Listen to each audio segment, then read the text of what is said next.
I definitely had to look at some things in my life and some questions I had in my life and that got aroused in me playing my characters. You know, so I'm there with it right now. You know what I mean?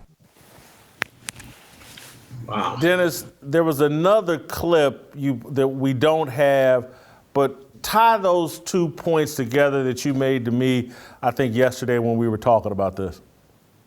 As I was starting to really research Michael K. Williams, and, you know, I knew him as Omar.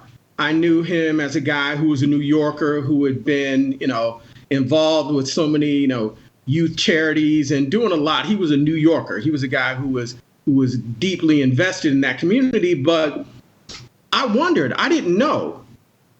Was this a guy who was gay? Was this somebody, you know, what was the struggle? What led him to drugs? And when I ran across the interview, it made me think to myself, you know, this role was so large.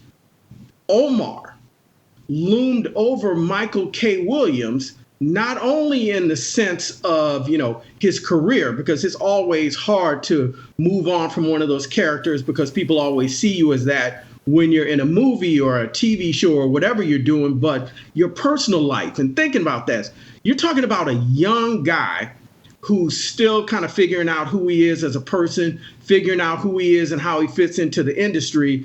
And you have this major gay character that you have played.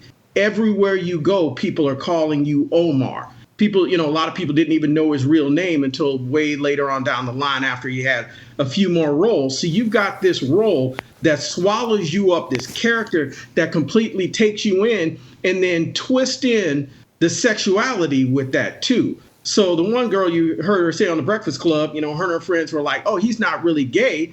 But if you watch the quote, you know, and watch the interview where he talks about, you know, that, and then in the other one we didn't get a chance to see, he says, you know, I got lost in that. He said, I was green. I was a young actor and I got completely lost in this Omar character. And before I knew it, I had to take a step back and try to figure out who Michael K. Williams is.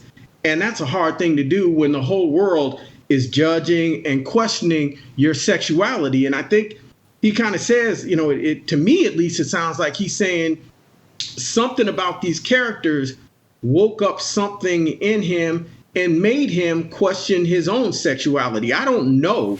I mean, I was never in the guy's bedroom, so I don't know if he was straight, if he was gay, but I just found it interesting and intriguing, the fact that this man, based upon this character, started to really question who he was as a man and felt the need to really define himself based upon the sexuality and based upon the way other people were coming at him because he played this gay character.